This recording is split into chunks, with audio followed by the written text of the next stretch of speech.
이 시간에 오신 여러분들, 또 오래간만에 뵙는 분들도 있고 그래서 너무 감사합니다. 이 시간에 오신 여러분들 외에 특별한 하나님의 축복과 은혜가 넘칠 수 있기를 주님의 이름으로 축원합니다. 탁월한 사유의 시선이라고 하는 책이 있어요. 최진석이라고 하는 분이 썼는데, 혹시 그 아이들하고 있기 어려운 분은 지금 일어나서 움직여도 돼요. 예, 예.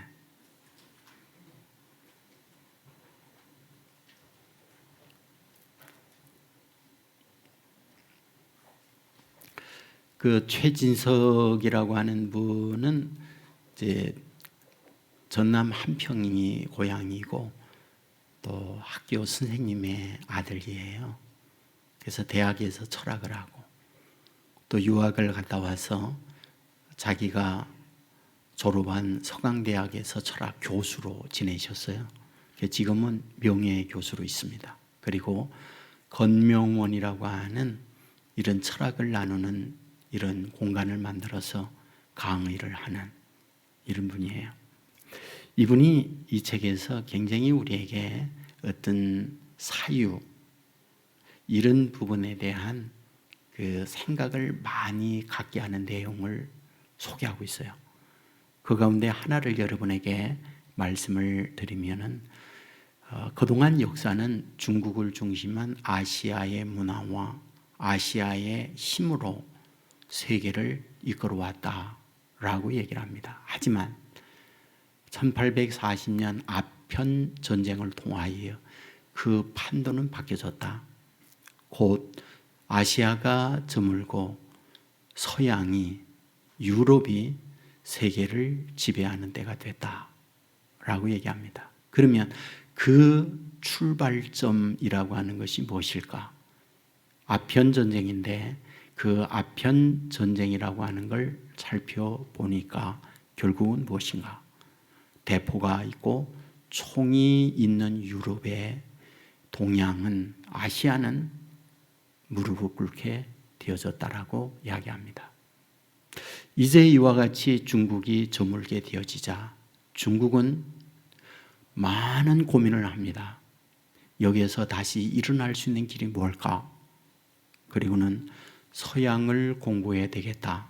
그리고 서양을 공부하기 시작합니다. 그러면서 깨닫게 되는 거죠. 산업혁명이라고 하는 것이 이런 결과를 낳았구나.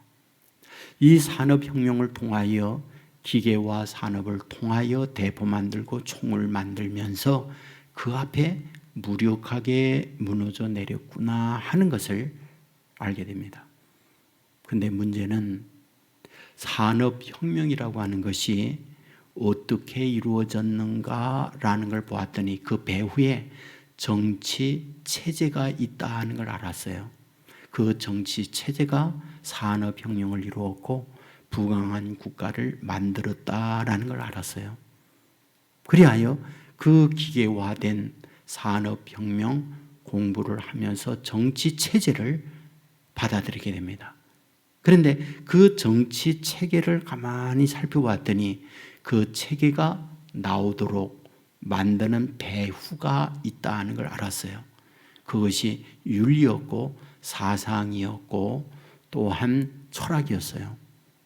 그리하여 윤리와 사상과 철학, 이런 부분을 공부하기 시작하면서 도대체 이것이 뭔가라고 보았더니 시선이구나 하는 걸 알았어요.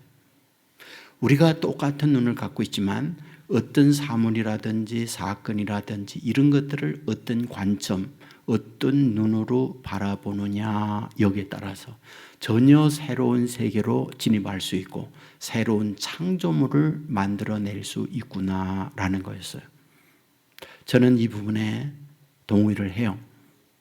그리고 우리 성도들 자신들이 세상을 살면서 어떤 사유의 시선, 어떤 사물이라든지 사건들을 어떤 관점으로 바라보느냐라는 것은 그 이후에 그 개인과 그 가정과 그 국가의 미래를 결정지을 수 있다라고 말을 합니다. 그러면서 이 책에서 굉장히 대한민국을 우려하는 이야기예요. 어떤 우려인가? 반일 감정을 통하여 일본을 규탄하고 일본 제품을 사용하지 않고 이런 것들이 우리의 미래를 결정짓는 요소이겠는가? 오히려 감정에 호소한다면 반드시 또 우리는 약소 국가가 돼서 강대국의 지배를 받을 수밖에 없다. 그렇다면 여기서 탈출하는 길이란 무엇인가? 사유라는 거죠. 높은 시선으로 어떤 문제를 바라볼 수 있는 사유, 그것을 다르게 표현하면 생각이에요. 그것이 없이는 앞으로 우리의 미래가 어둡다라는 이야기합니다. 오늘 제가 이 말씀을 보면서 하나님께서 우리들에게 원하고 있는 부분이 뭔가? 그렇구나. 우리가 현재 처하여 있는 현실에서 어떤 지배, 어떤 시선으로 세상을 바라보고 우리가 영향을 받아야 하느냐, 이 부분을 우리에게 말씀해 주고 있구나 하는 것을 발견하게 됩니다. 본문 8절은 이렇게 기록하죠. 피차 사랑의 빛 외에 아무에게든지 아무 빛도 지지 말라. 남을 사랑하는 것은 율법을 다 이루었느니라 라고 말씀을 해요. 그러니까 사랑의 빛 외에 아무 빛도 짓지 말라. 사랑하면 율법을 다 이룬 거다라고 가르쳐 줍니다. 그리고 나서 9절에서 말하죠. 간음하지 말라, 살인하지 말라, 도둑질하지 말라, 탐내지 말라 한 것과 그 외에 다른 계명이 있을지라도 내 이웃을 내 자신과 같이 사랑하라 하신 말씀 가운데 다 들었느니라 라고 말해요. 무엇이죠? 십계명을 말하잖아요. 살인하지 말라, 간음하지 말라, 도둑질하지 말라, 십계명이잖아요. 그런데 그 십계명은 한마디로 말할 수 있다. 그것은 사랑이다 라고 말하잖아요. 이 부분에 대하여 예수님께서 마태복음 22장에서 미리 우리에게 알려주었어요. 어떻게 해요? 하나님께서 우리에게 주신 십계명은 한마디로 사랑이라고 하는 걸로 요약된다. 그런데 그 사랑을 둘로 나눌 수 있는데, 하나는 내 마음을 다하고 뜻을 다하여 하나님을 사랑하는 것이고, 두 번째로는 내 이웃을 내 몸과 같이 사랑하는 것이다 라고 설명을 해주잖아요. 십계명이 무엇인가요? 1계명부터 4계명까지 하나님에 대한 사랑을 일으켜야 된다라는 걸 가르쳐주는 것, 그게 십계명의 먼저 앞부분에 있는 거잖아요. 하나님 사랑해라. 그러면 하나님의 이름을 욕되게 못한다. 하나님 사랑해라. 그러면 우상 섬길 수가 없다. 하나님 사랑해라. 그러면 하나님이 기뻐하는 날을 정하여 하나님 앞에 예배 드리는 거 게을리 할 수 없다. 그걸 얘기하잖아요. 두 번째, 내 이웃을 내 몸과 같이 사랑하라. 사랑과의 관계예요. 사랑한다면 제일 먼저 부모를 공경하는 거다. 사랑한다고 하면서 간음할 수 없고, 사랑한다고 하면서 남의 물건 탐낼 수 없다. 이런 부분을 말하고 있잖아요. 맞습니다. 사랑은 율법의 완성이에요. 사랑하면 율법을 다 이루었다라고 우리에게 말씀해 주고 있어요. 그리하여 성경은 뭐다? 하나님은 사랑이다라고 말씀해 줍니다. 스카팩이라고 하는 분이 있어요. 아직 가야 할 길이라고 하는 유명한 책을 썼죠. 이 책에서 자신의 간정적 고백합니다. 시작이 이렇게 말합니다. 인생은 고해다. 불교의 용어를 말하면서 나는 선불교인이었다라고 얘기해요. 하지만 그 불교로 살던 자기가 기독교인이 됐는데 기독교인이 되어지는 과정, 이 부분을 여기서 말합니다. 어떻게 그가 기독교인이 됐는가? 사랑 때문이라고 말을 합니다. 여러분, 일반적으로 사랑 그러면 감정적 차원이라고 말하고 있잖아요. 이것을 에로스라고 말하고 있잖아요. 이것을 때문에 사랑이라고 말하고 있잖아요. 예쁘니까, 남성다우니까, 돈이 많으니까, 많은 공부를 했으니까, 직업이 좋으니까 등등의 어떤 내용물을 가지고 좋아하는 감정을 일반적으로 사랑한다라고 말을 하는데, 이 사랑을 에로스 때문에 사랑이라고 말하는 거죠. 그런데 성경은 우리에게 뭘 말해줍니까? 아가페잖아요. 아가페가 뭐예요? 그러함에도 불구하고의 사랑이죠. 이분은 이 책에서 아가페를 의지적 사랑이다 라고 설명을 합니다. 의지적 사랑이라는 게 뭐죠? 감정에 의해서 이루어지는 게 아니고 졸린데 참는 것, 그게 의지잖아요. 하고 싶은데, 먹고 싶은데 참는 것, 그게 의지잖아요. 사랑은 의지라고 얘기하는 거예요. 그것을 잘 설명하고 있는 것이 고린도전서 13장이잖아요. 사랑은 오래 참는 것, 사랑은 성내지 않는 것, 사랑은 자기의 유익을 구하지 않는 것 등등 내용을 보면 하나같이 기분과 감정에 의해서 이루어지는 걸 말하고 있잖아요. 다 의지예요. 다 내 힘씀, 의지적 노력을 통하여 이루어져야 할 것을 사랑이다라고 말하죠. 스카펙은 이 책에서 이런 사랑은 어디에서도 찾아볼 수 없다. 오로지 성경만이 이 사랑을 말하고 있다. 그러므로 그 사랑 때문에 나는 기독교인이 된다라고 말씀을 하는 거죠. 맞습니다. 오늘 예수 그리스도를 믿고 살아가는 하나님의 자녀들 사랑해야 돼요. 하나님 사랑하고 이웃을 사랑해야 돼요. 이것이 선지자와 율법의 강령이고 사랑하면 율법을 완전히 지킨 것이고 율법의 완성이라고 바울은 말하고 있는 거죠. 자, 그런데 여기에서 한 걸음 또 나아가서 다음의 부분을 말하죠. 방탕하지 말라고요. 단정히 행하라고요. 본문 12절에 보면 낮에와 같이 단정히 행하고 방탕하거나 술 취하지 말며 음란하거나 호색하지 말며 다투거나 시기하지 말고 라고 말씀을 합니다. 왜 그래야 됩니까? 이렇게 살아가야 하는 이유가 무엇입니까? 11절에서 그 이유를 말하고 있잖아요. 또한 너희가 이 시기를 알거니와 자다가 깰 때가 벌써 되었으니 이는 이제 우리의 구원이 처음 믿을 때보다 가까웠음이라 라고 말씀을 해요. 한마디로 뭐예요?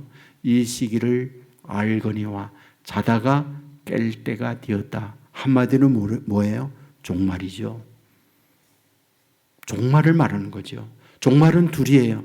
하나는 세기적 종말과 하나는 개인적 종말이에요. 세기적 종말은 예수 그리스도의 재림으로 이 세상에 모두 끝나는 걸 말해요. 두 번째 종말은 개인적 종말이에요. 개인적 종말은 누구에게나 있습니다. 메멘토 모리라는 말 잘 알죠? 죽음이 있음을 기억하세요. 죽음이 있음을 잊지 마세요. 라는 메멘토 모리. 사실 우리는 언젠가는 반드시 죽습니다. 영원하지 않아요. 병원에 진찰을 한 결과 의사가 말해요. 암이 온몸에 전이가 됐네요. 길어야 6개월입니다. 뭐예요? 시한부라는 말이잖아요. 여러분, 시한부 의사의 선언을 받으면 어떨까요? 당황하죠. 오진일 거야. 그리고는 다른 병원에 가서 또다시 검사하죠. 여전히 그 의사도 시한부 진단을 내리면 그것을 수용하게 되죠. 이후에 어떤가요? 수술을 받을 것인지 항암을 할 것인지 자연 치유를 선택할 것인지 이런 계획을 하게 되잖아요. 그 다음에 어떤가요? 정리합니다.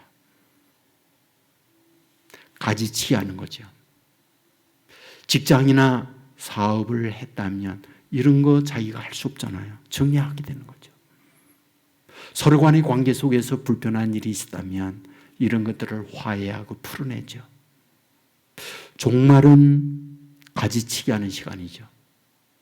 본문에서 바울은 이걸 말하죠. 너희가 종말이 있다는 걸 잊지 마라. 그리고 낮에와 같이 단정히 행하라. 이 부분을 우리에게 말씀해 주고 있는 거죠. 맞습니다. 하나님의 자녀들 주 안에서 살아가게 될 때에 사랑하며 살아야 하고 종말이 있음을 잊지 않고 가지치기 하면서 단정히 낮에와 같이 사는 삶을 살아야 한다라는 거죠. 지금 이 말씀을 누구에게 하고 있어요? 물론 오늘 우리에게 주시는 말씀이지만 이 로마서를 받고 있는 로마에 살고 있는 성도들에게 하는 말씀이잖아요. 그러면 로마에 살고 있는 성도들 어떤 형편이었을까요?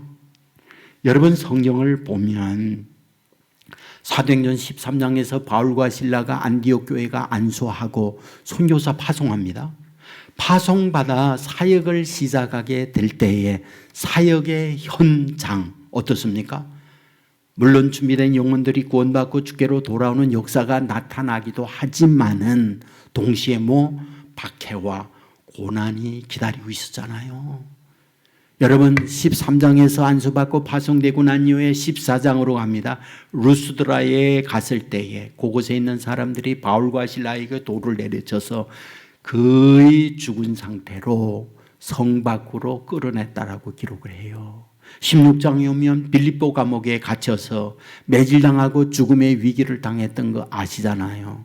17장에 가면 데살로니가에 갔을 때에 그곳에 있는 불량자들이 동원돼서 바울과 실라를 내리치고 있는 걸 보게 되잖아요. 18장에 가면 여러분 그곳에 고린도에서 복음을 전할 때 유대인들이 법관에게 고소해서 총독에게 재판받고 있는 내용이 있습니다. 매 장마다 고난의 연속이었던 걸 봅니다. 그렇다면 여러분 로마에 살고 있는 교인들은 어땠을까요? 그보다 더 큰 시련과 어려움을 만나고 있는 것. 그것이 로마에 살고 있는 성도들의 현실이었잖아요. 기록에 의하면 사자의 밥으로 던져집니다. 불구덩이에 던져집니다. 베드로와 같은 애는 거꾸로 십자가에 못 박혀 죽임을 당합니다. 이런 비참한 상황이 있을 때 그들에게 편지하면서 여러분이요 사랑하면서 사세요. 여러분이요 종말이 반드시 있습니다. 낮에와 같이 단정히 행하세요. 술 취하거나 방탕한 생활 거두세요 라고 하는 말씀을 해요. 그런데 이런 삶을 살기 위하여 바울이 매우 중요한 얘기예요. 매우 중요한 얘기. 그게 14절이에요. 14절 말씀을 보면 오직 주 예수 그리스도로 옷 입으세요 라고 해요. 예수 그리스도로 옷을 입어야 합니다 라는 말을 하고 있는 거예요. 옷이 뭡니까? 벌거숭이 우리의 몸을 보호하기 위하여 걸치는 우리의 피로로 공급받는 물건들이에요. 그런데 성경을 보면 옷은 계급을 얘기해요. 신분을 얘기해요. 입은 옷을 보면서 저 사람이 저런 사람이로구나 하는 걸 알아요. 제일 먼저 성경에 이것을 알려주는 것이 어디? 요셉이에요. 성경을 보면 야곱이 요셉을 나이 많을 때 얻은 아들이므로 채색 옷을 지어 입혔단 말합니다. 아버지의 심부름을 따라 형들이 있는 곳에 갔을 때 형들이 미워하고 시기했던 요셉 동생에게 제일 먼저 한 것 옷 벗기는 거예요. 성경에 보면 채색 옷을 벗겼다. 구덩이에 던져놓고 그를 팔 때에 무슨 옷? 노예 옷을 입혀서 파는 거예요. 보디바리 집에서 노예 옷을 입고 노예 생활합니다. 그리고 누명 쓰고 감옥 갇혀요. 무슨 옷이요? 죄수복을 죄수의 옷을 입는 거예요. 여러분 그 이후에 바로에 의해서 총리로 세워지잖아요. 그때 무슨 옷이요? 성경은 이렇게 기록해요. 창세기 41장 42절에 보면 자기의 인장 반지를 빼어 요셉의 손에 끼우고 그에게 세마포 옷을 입혔다라고 기록해요. 맞습니다.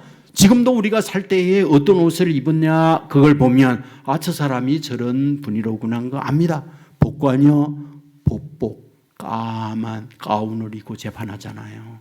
병원에 가면 의사 하얀 가운을 입고 환자들을 진료하잖아요. 학생은 교복이요, 군인은 군복이요, 경찰관은 경찰 제복을 입어요. 그걸 보면 저분이 저런 분이로구나 하는 걸 알아요. 로마에 살고 있는 그들 역시 그러하지 않았겠어요? 당시 노예들이 많았고 노예들이 호화로운 계급적 옷을 입지 못한다. 당연합니다. 그러므로 믿는 사람들 가운데는 노예들도 있은즉 노예 옷을 벗고 일반인들이 입는 옷이나 또는 공부를 잘해서 어떠한 계급적 신분의 옷을 입고자 하는 것, 그때나 지금이나 똑같잖아요. 바로 이러한 삶을 살아가고 있는 이들에게 하나님은 옷을 새로 입혀주기를 원해요. 창세기 3장에 보면 선악을 알게 하는 열매를 먹고 옷을 만듭니다. 무화과 잎으로 자기의 부끄러움을 가렸어요. 근데 하나님이 친히 뭐요? 가죽옷을 지어 입힙니다. 누가복음 15장에 보면 둘째 아들이 집 나갔다가 돌아올 때에 아버지가 제일 먼저 한 게 뭐예요? 옷 벗기는 거예요. 냄새나는 종의 옷을 벗기고 목욕을 시키고, 성경은 어떻게 기록합니까? 새 옷을 지어 입혔다라고 말을 합니다. 여러분 아세요? 계시록에 오면 마지막 종말에 예수 믿는 하나님의 자녀들에게 옷을 입힌다는 거. 어떤 옷이요? 계시록 3장 5절에 보면 이기는 자는 이와 같이 흰 옷을 입을 것이요, 계시록 7장 9절에 보면 큰 누리가 나와 흰 옷을 입고, 계시록 7장 13절에 보면 이 흰 옷 입은 자들이 누구며 또 어디에 있느냐? 그들은 어린 양의 피에 그 옷을 씻은 자들이다라고 말을 해요. 맞습니다. 우리 하나님은 우리들에게 옷 입히기를 원해요. 오늘 본문에도 바울은 말하죠. 너희 다 그리스도의 옷을 입어야 한다. 본문만 말하는 게 아니라 갈라디아서 3장 27절도 똑같이 말해요. 그리스도로 옷을 입어야 한다라고 말입니다. 여러분, 매슬로우의 욕구의 5단계 여러분에게 말씀을 많이 드렸고 여러분이 아실 거예요. 인간의 가장 기본적인 욕구가 있어요. 생리욕구입니다. 먹어야 하는 욕구요, 잠자야 하는 욕구요. 이거는 가장 누구나 동서고금을 막론하고 가장 요구되는 욕구예요. 지금도 마찬가지예요. 먹지 못하면, 마시지 못하면 인간은 죽으니까 어떻게 하든지 먹는 것, 마실 것, 자야 하는 것, 이건 지금도 계속해서 욕망으로 추구하는 거예요. 두 번째 욕구가 있죠. 안전의 욕구라고요. 우리는 살면서 늘 자연의 위협도 있고 맹수의 위협도 있고 사람과의 관계에 위협을 받아요. 여기에서 내 생명이나 내 안전에 대한 욕구가 있다고요. 그렇다면 이런 욕구는 로마에 살고 있는 성도들도 똑같았습니다. 그러면 로마에 살고 있는 그들이 이런 욕구를 얻기 위하여 가장 좋은 게 뭡니까? 옷을 입어야 돼요. 돈의 옷을 입어야 하고 사회 계급의 옷을 입으면 자연스럽게 이런 욕구 충족을 얻어낼 수 있어요. 그러므로 그것을 추구하고 있는 그들에게 바울이 편지를 보내면서 어떤 옷을 입으라? 그리스도로 옷을 입으라 라고 말씀을 하고 있다, 그런 얘기입니다. 도대체 왜 이런 그리스도의 옷을 입으라고 바울은 말하고 있는 걸까요? 여기서 말하고 있는 그리스도의 옷이란 도대체 무엇입니까? 오늘 우리가 입는 외형으로 드러나 있는 이런 옷을 말하고 있지 않아요. 그리스도의 옷이란 내면에 입는 옷을 말하고 있어요. 마음에 입는 옷을 말하고 있어요. 앞부분에서 탁월한 사유의 시선, 이것이 철학인데 이것은 어떠한 관점으로 세상을 보느냐라는 것인데 사실은 내면에 입는 옷이 무엇이야 하느냐라는 걸 말해주는 거예요. 오늘 성경은 미리 우리에게 그분을 말해주는 거죠. 그리스도로 옷을 입으라. 내면의 옷을 입는 거다라는 거예요. 그러면 내면에 입는 옷, 어떤 옷인가요?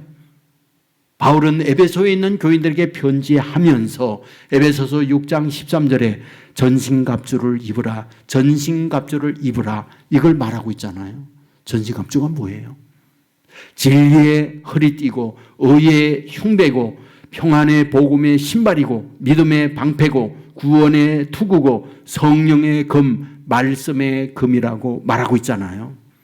그런데 여기서 말하고 있는 전신갑주, 허리에 띠라든지 호심경이라든지 복음의 신발이라든지 방패라든지 투구라든지 칼이라든지 다 하나같이 연결되는 게 있다고요. 그게 말씀이죠. 하나님의 말씀과 연결되어지는 거로 내가 전신갑주를 입으라고 가르쳐줘요. 이 부분을 구체적으로 분명하게 말해주는 곳이 있어요. 계시록 19장 13절이에요. 거기에 이렇게 기록합니다. 또 그가 피 뿌린 옷을 입었는데 그 이름은 하나님의 말씀이라. 자, 피 뿌린 옷을 입었어요. 그런데 그 피 뿌린 옷이 무엇이냐? 곧 하나님의 말씀이라 라고 되어 있어요. 그러니까 말씀의 옷을 입을 때에 전신갑주예요. 말씀의 옷을 입을 때에 흰 옷을 입는 자라고 우리에게 말씀해 주고 있는 거죠. 그러므로 여기에서 그리스도로 옷 입다 이 말은 무엇이다? 말씀으로 내가 덧입는 것을 그리스도로 옷 입다라고 말하고 있다 이 말입니다. 도대체 왜 로마에 있는 성도들에게 편지하면서 여러분이요 사랑하면서 사십시오. 여러분이요 낮에와 같이 단정히 방탕하지 말고 사십시오 라고 하면서 그리스도로 옷 입으라는 이유가 무엇일까요? 그리스도 말씀의 옷을 입을 때 사랑할 수 있으니까요. 말씀의 옷을 입을 때 방탕하지 않고 단정히 살아갈 수 있으니까요. 말씀의 옷을 입으면 제일 먼저 우리에게 주어지는 게 뭘까요? 저는 담대함이라고 봐요. 지금 두려운 공포에 떨고 있는 그들에게 그리스도로 옷 입으라, 말씀으로 옷 입으라, 말씀으로 옷 입게 될 때 그들은 말씀 안에서 담대한 하나님의 사람 될 수 있다. 바울은 이것을 생각하며 로마에 있는 성도들에게 이 부분을 말씀하고 있다고요. 여러분, 안전의 욕구가 필요하다고 그랬어요. 하지만 세상이 살면서 질병의 위험이 있어요. 사고의 위험이 있어요. 경제적 여러 가지 실패, 어려움이 있어요. 또한 우리 시험생들 과연 좋은 성적을 얻고 좋은 대학에 가야 하는데 이런 여러 가지 마음의 두려움이 우리에게 상존해 있다고요. 그런데 이런 하나님의 자녀들에게 이런 위협이 있다 할지라도 담대하게 살아갈 수 있는 길이 있다. 그것은 예수로 옷 입는 거다. 그것은 말씀으로 옷 입는 것이다라고 가르쳐 주는 거예요. 기도원을 생각해 보십시오. 그는 우리가 아는 쫄장부잖아요. 미디안이 늘 추수 때 파종할 때 공격하여 양식을 착취해 갑니다. 수많은 젊은이들이 죽어요. 그 역시 이제 공격할 올 즈음에 두려움에 떨면서 좁은 공간에서 여러분 미랄 하나하나를 추수하고 있는 그 상황이잖아요. 바로 이런 두려움 공포에 떨고 있는 기도원에게 하나님이 찾아와 하나님이 하시는 말씀, 아들아 너 큰 용사다 이렇게 말해요. 큰 용사는 무슨 용사입니까? 지금 두려워 떨고 있는 상황에 담대한 큰 용사라고 이렇게 말하고 있으니요. 그런데 하나님이 말씀했죠. 내가 큰 용사 될 수 있는 길이 있어. 내가 너와 함께 할 거야. 내가 너와 함께 할 거야. 여러분, 그 이후에 기도는 달라지잖아요. 어떻게 해요? 하나님이 말씀해요. 미디안이 공격해온다. 바다의 모래알과 같이 낙타 전자 부대로 말미암아 완전 무장하고 공격해온다. 그런데 뭐다? 내가 할 일이 있다. 그것은 300명 용사와 함께 횃불 준비하고 항아리로 횃불을 가리고 나팔을 들고 가라 이렇게 말해요. 여러분, 돈키호테잖아요. 돈키호테가 뭡니까? 쪼랑말을 타고 정말 형편없는 투구서고 패잔벽과 같은 모습을 하면서 나는 최고의 기사다, 나는 최고의 장수다, 이런 모습으로 길거리를 다니면서 외치고 있으니 사람들이 다 비웃잖아요. 아이고, 나사가 풀렸구나, 어딘가 이상이 있구나, 저런 바보스러운, 이것이 돈키호테잖아요. 지금 기도원의 모습은 돈키호테입니다. 어마어마한 완전무장한 거대한 군인들과 싸울 때에 무기라고 뭐 있어요? 창이 있습니까? 칼이 있습니까? 활이 있습니까? 든 것이 횃불이에요. 든 것이 항아리로 가린 것밖에 없어요. 나팔이에요. 그런데 이 웬일입니까? 어마어마한 담대함이죠. 단 하나, 하나님이 너와 함께하고 하나님이 대신 싸운다는 말씀이잖아요. 그 말씀을 기도원은 믿는 거예요. 그 말씀을 붙으니까 두려움은 사라지고 큰 용사가 돼서 전쟁에 임하는 거잖아요. 결과가 무엇입니까? 하나님의 말씀대로 항아리를 깨뜨리고 횃불을 들고 나팔을 부는 순간 미디안의 거대한 그들은 서로 간에 찔러요. 서로 간에 아수라장이 돼요. 그리하여 그 전쟁을 기도원의 승리로 바꿔주는 걸 보겠잖아요. 무엇을요? 하나님의 말씀을 믿고 나가는 기도원에게 이 역사를 이루었다라는 것을 우리에게 말씀해 주고 있는 걸 보게 되잖아요. 출애굽을 하는 이스라엘 백성 똑같지 않나요? 홍해는 막혀 있고 애굽의 기마대는 죽여가 오고 눈에 보이는 현실은 뭡니까? 절망이죠. 매장제가 없어 우리를 끌어내어 여기서 송장이 되게 하느냐, 아우성을 치잖아요. 하나님의 주시는 말씀이 무엇입니까? 오늘 너희를 위하여 행하시는 여호와의 구원을 보라는 말씀을 모세에게 하잖아요. 모세는 그 말씀을 믿고 외칩니다. 오늘 너희를 위하여 행하시는 여호와의 구원을 보라. 어떤 일이요? 홍해가 갈라집니다. 이스라엘 백성이 건너고 난 이후에 애굽의 기마대가 바다 가운데 왔을 때 하나님은 물을 합쳐 그들을 물속의 무덤으로 만들어 버리고 마는 걸 보게 되잖아요. 오늘 우리에게 주시는 하나님의 말씀을 아멘으로 믿는다면 말씀은 능력이 있어서 우리에게 담대하게 만들어준다. 믿으시기를 주의 이름으로 축원합니다. 동시에 우리에게 뭐를 말씀합니까? 말씀은 말씀대로 되어진다는 걸 가르쳐 주잖아요. 우리가 누가복음 5장에 보면 시몬이 밤이 맞도록 그물을 던져 잡은 것이 없는 그때 일어나지 모든 걸 정리하고 집으로 가려고 하자 예수님이 그 배에 타시고 말씀을 해요. 묻습니다. 잡은 게 있느냐?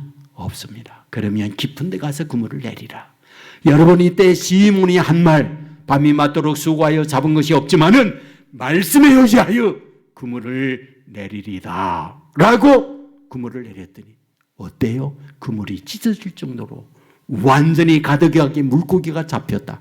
그리하여 자기의 동무의 배를 손짓하여 오라 하여 만선하게 되어졌다 라고 말씀하고 있는 걸 보게 되잖아요. 뭘 말합니까?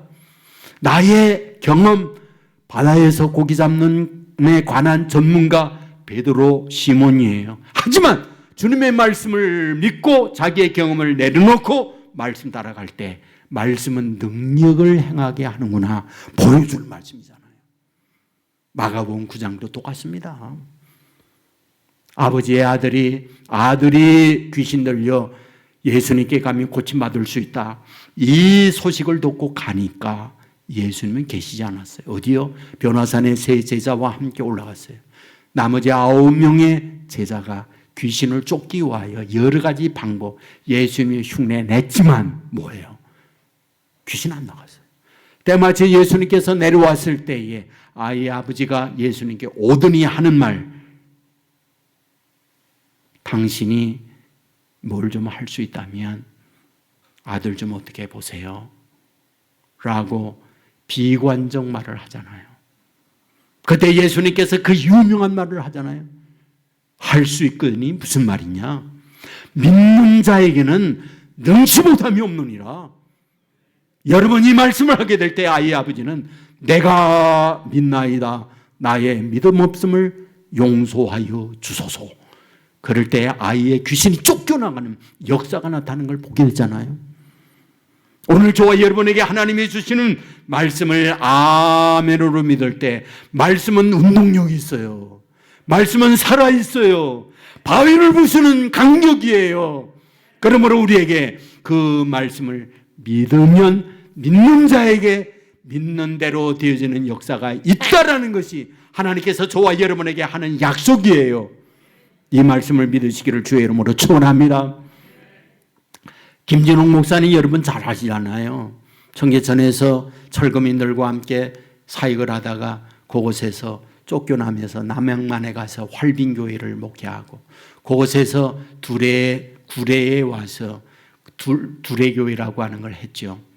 그리고는 은퇴하면서 저 동두천에 가서 두레교회와 신광교회라는 목회를 하잖아요. 이분이 선 책 가운데 새벽을 깨우리라 하는 책이 있어요. 이 책을 읽어보면 자신의 목회 경험 이런 이야기를 간정적으로 씁니다.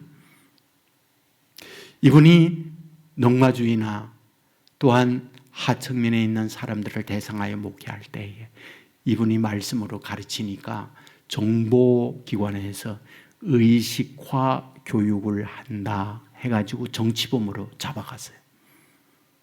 그래서 감옥 안에 여러 죄수들과 함께 지내면서 또 다시 거기에서 성경과 인생에 대한 여러 가지를 가르치자 이 사람들이 그 안에서도 또 목사님이 의식화 교육을 한다 그래가지고는 0.7평짜리 조그만 곳에 뭐예요?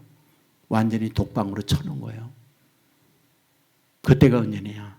2월 초 어마어마하게 추운 그때에 뼛속까지 얼어오는 그때에 독방에 들어간 거예요. 여러 사람과 있을 때는 그 온기로 인하여 견딜만 한데 혼자 들어가 있으니까 온 몸이 얼어오는데 이렇게 죽는구나 생각이 드는 거예요. 다른 거는 다 가져갈 수 없는데 성경 하나만 들고 갈 수 있었어요. 목사님은 그 안에서 성경을 읽기 시작합니다. 어떤 거? 성경에 나와 있는 불을 찾기잖아. 불. 앞에서 말씀드렸던 기도원의 횃불, 불을 찾고요. 그 다음에 엘리야가 갈멜산에서 기도할 때에 불이 내려왔던 그 불이요. 그리고 세례요한이 말씀을 전할 때 불과 성령으로 이 불이요. 사도행전 2장에 가면 마가다락방의 제자들이 기도할 때 불의 혀에 갈라짐과 같이 성령이 임하는 말씀이요. 그러면서 거기에서 무릎을 꿇고 기도해요. 하나님, 이 불은 오늘도 변함없는 불인 줄 믿습니다. 문자의 불이 아니라 살아있는 불임을 믿습니다. 라고 하나님 앞에 기도해요. 그런데 어떤 일이요? 불이 임해서요. 몸이 뜨거워지는 거예요. 이상하다. 눈 뜨고 바닥을 만져보았더니 콘크리트 바닥이요. 온돌처럼 따끈따끈해요. 벽을 만져보았더니요. 콘크리트 벽이요. 훈훈한 히타처럼 뜨거워졌어요. 목사님은 여기서 말해요. 하나님의 말씀은 살아있다. 하나님의 말씀은 운동력이 있다. 이 말씀을 믿고 하나님의 살아있는 걸 경험한 이후에 그날 2월 초 지금도 그날을 기념하기 위하여 금식일로 정하고 금식하면서 지낸다라고 하는 고백을 하고 있어요. 사랑하는 여러분, 말씀은 살아있습니다. 말씀은 운동력이 있습니다. 바위를 부수는 강력입니다. 심령골수를 쪼갭니다. 하나님의 말씀으로 우리가 덧입게 되어질 때 예수로 옷 입는 자예요. 바로 이런 하나님의 말씀으로 예수의 옷을 입으면 말씀이 저와 여러분을 주장해요. 사랑할 수 없는 사람 사랑할 수 있고요. 그 말씀이 우리를 주장하면 세상에 유혹이 있다 할지라도 유혹을 물리칠 수 있어요. 낮에와 같이 단정히 행할 수 있어요. 말씀은 우리로 담대하게 만들어줘요. 위협이 있을 때 나는 자거나 내 안에 거하는 말씀으로 인하여 그 대상 우리의 가로막는 대적을 물리칠 수 있는 능력이라는 사실 믿으시기를 주의 이름으로 축원합니다. 능력만이 아니에요. 말씀은 살아있기 때문에 말씀을 붙들고 가면 말씀대로 되어지는 거예요. 성경은 말합니다. 내 믿음이 거도다. 내 믿음대로 될지어다. 말씀의 역사가 믿는 자에게 임하게 되어진다. 약속해요. 이 시대에 이 말씀으로 덧입고 그리스도로 옷 입은 자가 되어서 사랑할 수 있는 사람 사랑하고 사랑할 수 없는 사람도 사랑하고 동시에 세상에 수많은 유혹이 있다 할지라도 낮에와 같이 단정히 행함으로 말미암아 이 시대에 우리를 통하여 하나님의 기적, 하나님의 놀라운 역사를 이루어내는 데 쓰임받는 저와 여러분의 삶이 되기를 주의 이름으로 축원합니다. 우리 모두 자리에서 일어나겠습니다.